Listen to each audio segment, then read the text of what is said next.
ہمارے چینل سے جڑنے کے لیے YouTube پر لمبرا ایجنسی سبسکرائب کریں۔ اس لیے کہ اتنے اچھے خطیب، اتنے بڑے خطیب ہندوستان حضرت علامہ الحاج توصیف رضا صاحب کو ملا، اگر آپ نے 10 منٹ سن لیا تو آپ کا دل کہے گا کہ 4 گھنٹہ ان کی تقریر ہونی چاہیے۔ اور ان کی تقریر کے بعد انشاءاللہ شاعر ایشیا و یورپ اسد اقبال صاحب کو ملا کلکتہ بھی فوراً آئیں گے، اور انشاءاللہ جب تک آپ چاہیں گے جب تک وہ پڑھیں گے۔ بیٹھ جائیے، اگر ہمارے بزرگوں کو حاجت ہے تو بات الگ ہے، لیکن نوجوانوں کو بیٹھنا چاہیے۔ یہی وقت تو امتحان کا ہوتا ہے مسلمانوں۔ آپ یاد رکھو، ایک رات قربان نبی کے نام پر نہیں کر سکتے تو پھر کب کرو گے؟ میں دیکھنا چاہتا ہوں جتنے مضبوط لوگ ہیں، ایک ہاتھ امام حسن کے نام پر، ایک ہاتھ امام حسین کے نام پر ہاتھ اٹھا کے بولیں یا حسین، ہاتھ کو اٹھا کے بولیے یا رسول اللہ۔ اچھا، جتنے لوگ سننا چاہتے ہیں فوراً بیٹھ جائیں، بیٹھ جائیں میرے بھائی، بیٹھ جائیں۔ جتنے لوگ سننا چاہتے ہیں بیٹھ جائیے، اس لیے کہ الحمدللہ میں دیکھتا ہوں اون کلاں، بیسلپور، نگوہی اور اس علاقے کے زندہ دل مسلمان جیسے نعت شریف سنتے ہیں ویسے ہی تقریر بھی سنتے ہیں، اور ایسا خطیب جو اس وقت پورے ملک میں دھوم مچائے ہوئے ہے، مسلک اعلیٰ حضرت کا ڈنکا بجائے ہوئے ہے۔ میری مراد خطیب ہندوستان، ماہر علم و فن حضرت علامہ الحاج توصیف رضا صاحب قبلہ سنبھلی، جو الحمدللہ اپنی تقریر کے ذریعے بھی، تحریر کے ذریعے بھی مسلک اعلیٰ حضرت کا پرچم لہرا رہے ہیں۔ میں تو کہوں گا تو خطابت کے ذرا پھول کھلا دیا کر، سارے سوئے ہوئے ذہنوں کو جگا دیا کر۔ تجھ سے یہ گزارش ہے میری خطیب دورہ، سلسلہ سب کا مدینے سے ملا دیا کر۔ آئیے حضرات زوردار نعروں سے استقبال کریں، دونوں ہاتھوں کو اٹھا کے بولیں نعرہ تکبیر۔ 12 بجے سے پہلے سب لوگ سنتے ہیں، لیکن 12 بجے کے بعد دل گردے والے، اندازہ لگاتا ہوں یہ محلہ زیادہ دمدار ہے کہ آپ ہاتھ نیچے رکھیے، آپ لوگ ذرا ہاتھ اٹھا کے بولیے نعرہ تکبیر۔ کچھ لوگ بڑے کمزور ہیں بیچارے، بول نہیں پا رہے ہیں، اب ہاتھ نیچے کریں، آپ ان کو بتائیں کہ ابھی تک ہمارے اندر کمزوری نہیں آئی ہے۔ ہاتھ اٹھا کے بولیے نعرہ تکبیر۔ آپ کو تو انعام دینے کو جی چاہتا ہے، سبحان اللہ۔ ہاتھ نیچے رکھیے، مگر اب کے یہ بھی انشاءاللہ دکھائیں گے طاقت۔ آپ ہاتھ اٹھا کے بولیے نعرہ تکبیر۔ دیکھیے ماشاءاللہ اب ان کے اندر بھی دمداری ہے۔ جو لوگ سینے کے سامنے بیٹھے ہیں، یہ مدینہ شریف جانا چاہتے ہیں تو ہاتھ اٹھا کے بولیں نعرہ تکبیر، ان کے اندر بھی دمداری ہے۔ اچھا بھائی، اگر آپ بیٹھ جائیں تو بڑی مہربانی ہوگی، بیٹھ جائیے۔ اچھے لوگ اچھی بات کو جلدی مان جاتے، بیٹھ جائیے میرے بھائی، بیٹھ جائیے۔ ہمارے علماء کرام تشریف فرما ہیں، اسد اقبال صاحب آئیں گے۔ اب میں چاہتا ہوں ایک ایک آدمی چادروں سے ہاتھ نکالے، دونوں ہاتھوں کو اٹھا کے لہرا کے بولے نعرہ تکبیر، نعرہ رسالت، نعرہ غوثیت، مسلک اعلیٰ حضرت، فیضان اعلیٰ حضرت علامہ الحاج توصیف رضا صاحب قبلہ، فیضان غوث اعظم اعلیٰ حضرت کمیٹی۔ ہم بحر تشدد سے زمین پاک کریں گے، دشمن کے ارادوں کو تہہ خاک کریں گے۔ تم جنگ کے میدان میں تلوار سنبھالو، ہم جنگ کے میدان میں مسمار کریں گے۔ الحمدللہ الحمدللہ الذی ابدع الافلاک والارضین، والصلاة والسلام علی من کان نبیا وآدم بین الماء والطین،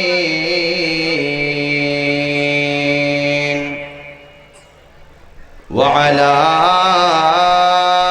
آلہ وأصحابہ اجمعین، اما بعد فاعوذ باللہ من الشیطان الرجیم،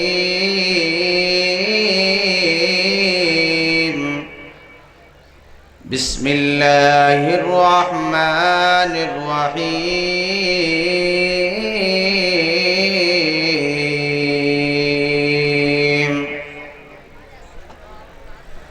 والذین جاہدوا فینا لنہدینہم سبلنا، صدق اللہ مولانا العظیم۔ باواز بلند کلمہ شریف کا ورد کریں اور پڑھیں لا الہ الا اللہ محمد رسول اللہ صلی اللہ تعالی علیہ وسلم۔ نبی اور آل نبی کی بارگاہ میں باواز بلند درود و سلام کا ہدیہ بھی پیش کر لیں۔ اللہم صلی علی سیدنا مولانا محمد معدن الجود والکرم وعلی آلہ وسلم۔ حضرات، آپ لوگ پرسکون ہو کر کے گفتگو سماعت کریں۔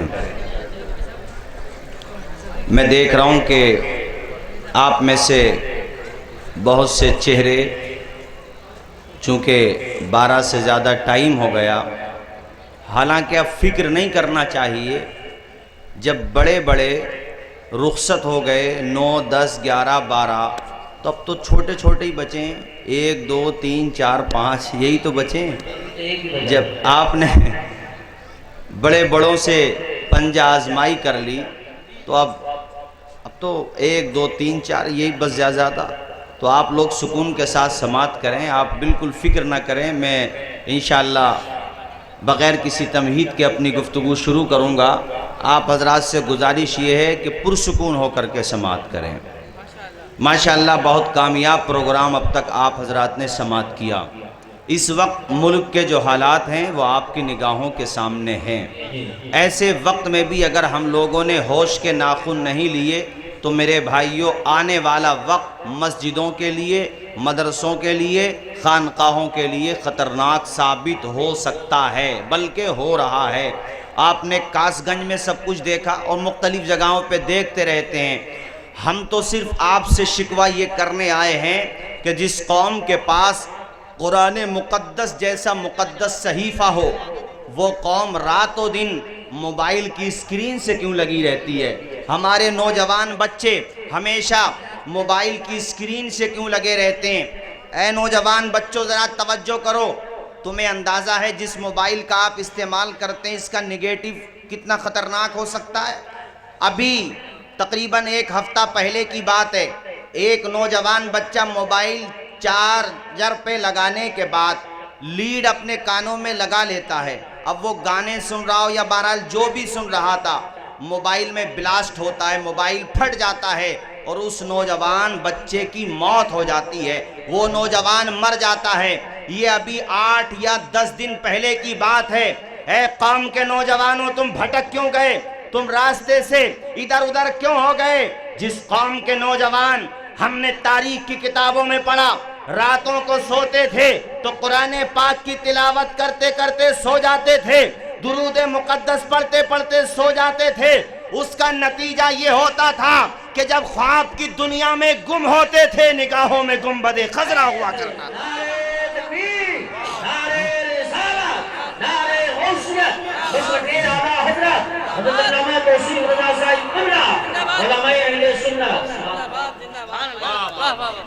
گھر پہ بہن بھائی یہ سب انتظار کر رہے ہیں، ہمارا بھائی دلی میں کماتا، جنس کا کام کر رہا ہے، سیلم پور میں، جہانگیر پوری میں، جعفر آباد میں۔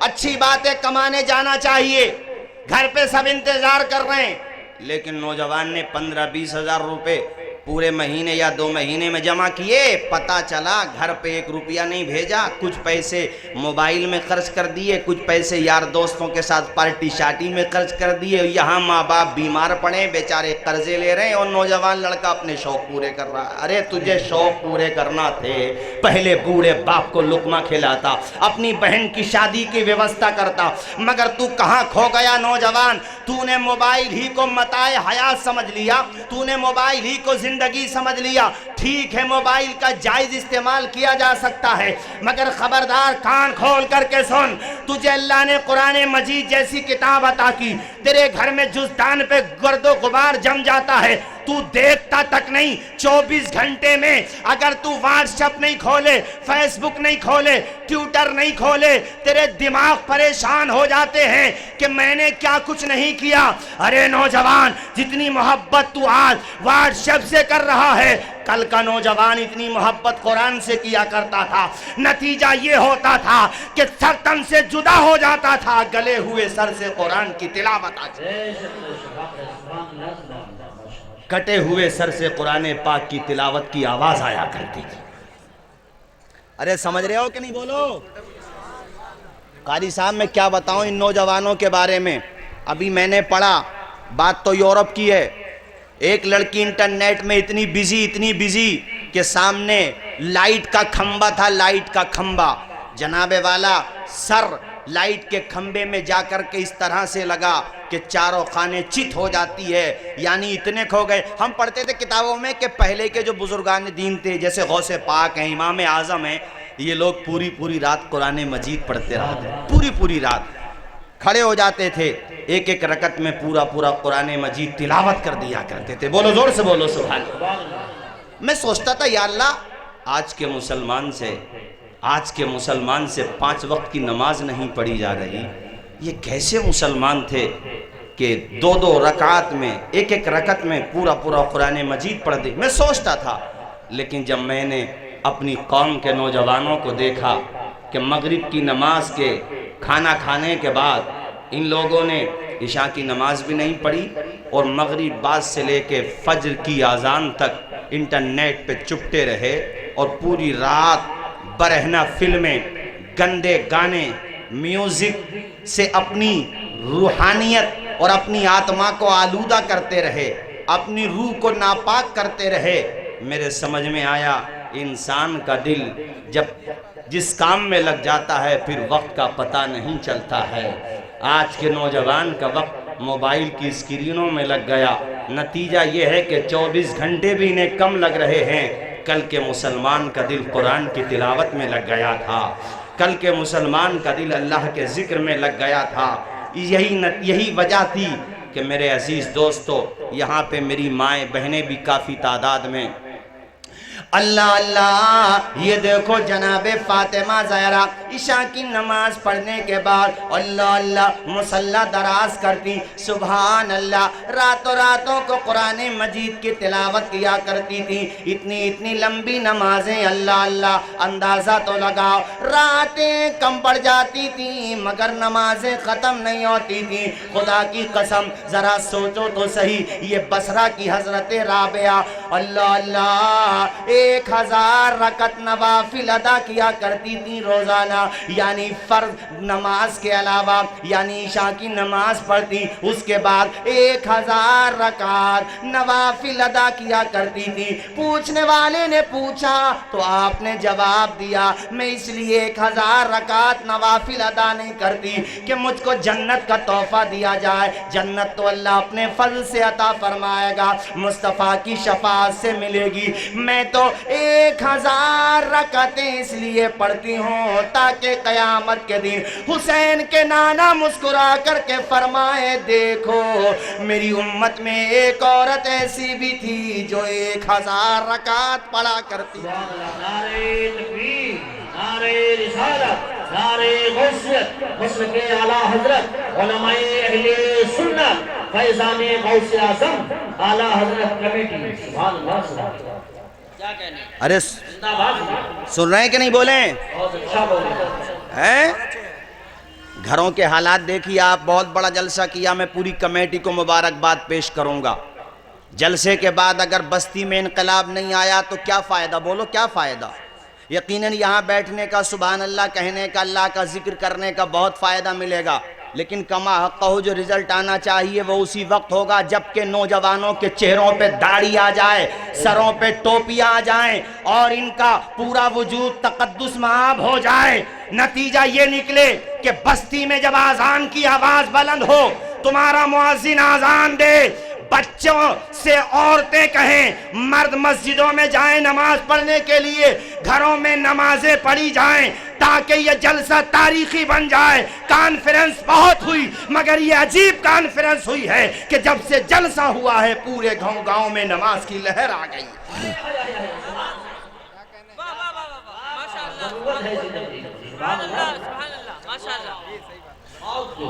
یوسف بھائی میں عورتوں سے کہہ رہا ہوں، اپنی ماں بہن بیٹیوں سے، بولو کہہ دوں ایک بات، آپ لوگ گھور کے مت دیکھو مجھے، پیار سے بتاؤ، کہہ دوں بولو.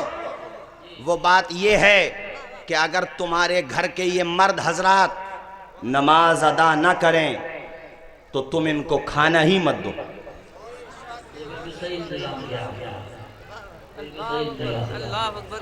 میاں نوٹ بند ہوا تھا تو لوگ کتنے پریشان ہوئے تھے، جب سانسیں بند ہوں گی تب کتنی پریشانی ہوگی۔ اس لیے میں روٹی بند کروا رہا ہوں تاکہ آنکھیں بند ہونے کے بعد پریشانی نہ پڑے۔ بولو آپ لوگ سہمت ہیں؟ ارے زور سے بولو نا۔ میں ساری عورتوں سے کہہ رہا ہوں کھانا ہی مت دینا اگر نماز ادا نہیں کریں یہ لوگ تو۔ اللہ اکبر، مجھے امید ہے انشاءاللہ گاؤں میں انقلاب ضرور آئے گا، آپ نمازیں ادا کریں گے۔ سبحان اللہ، ذرا دیکھو اس مرد قلندر کو جو آج مزار کے اندر آرام کر رہا ہے۔ اگر یہ نمازوں کی پابندی نہ کرتے، سنت رسول اللہ کی پابندی نہیں کرتے تو تم آج ان کا عرس کیوں مناتے؟ بولو۔ اس لیے کہتا ہوں پیارے، ارے دوسروں کو اپنے رنگ میں نہیں رنگ سکتے تو کم سے کم اپنا تو بچا لو۔ یہ کیا بات ہوئی؟ تم دلی جا کر کے انل امبانی بن گئے؟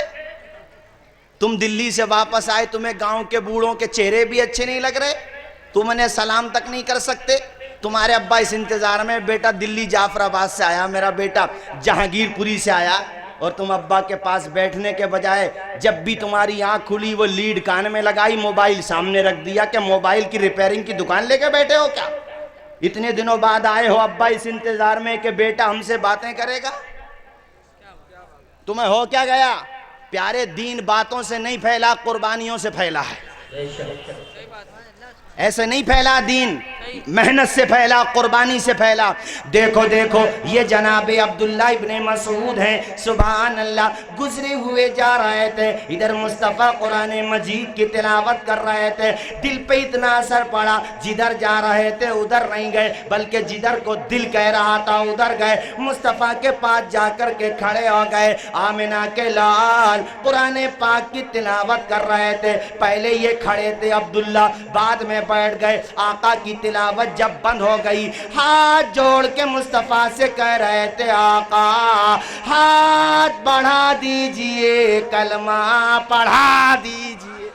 سبحان اللہ سبحان اللہ، مصطفیٰ نے کلمہ پڑھایا، آقا نے ارشاد فرمایا عبداللہ ابھی مکہ کے حالات ٹھیک نہیں ہیں، تم خاموشی کے ساتھ قرآن پاک کی تلاوت کیا کرنا اور اس کی آیات کو، سورتوں کو یاد کرنا۔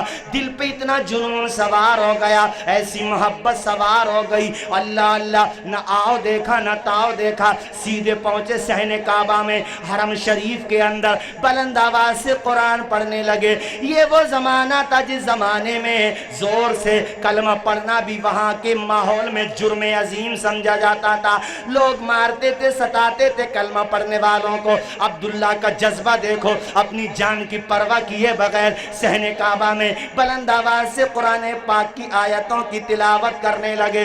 وہاں آس پاس میں جتنے بھی اپرادھی بیٹھے تھے انہوں نے زور سے اپنے چاہنے والوں کو بلایا کہ دیکھو محمد کا دیوانہ پاگل ہو گیا ہے، اس کی ہمت تو دیکھو، صحن کعبہ میں ہمارے سامنے اتنی زور سے قرآن پڑھ رہا ہے، ہم اس کی جان لے لیں گے۔ چاروں طرف سے لوگ آ گئے، کوئی ہاتھوں میں پتھر لے کر کے آتا ہے، کوئی ہاتھ میں تیر کمان لاتا ہے، کوئی تلوار لاتا ہے، کوئی برچھی لاتا ہے، چاروں طرف سے بھوکے بھیڑیوں کی طرح مصطفیٰ کے غلام پہ ٹوٹ پڑے، اتنا مارا کہ پورا بدن لہولہان ہو گیا۔ اللہ اللہ، ایک جاننے والا تھا، ملنے ہمارے چینل سے جڑنے کے لیے YouTube پر لمبرا ایجنسی سبسکرائب کریں۔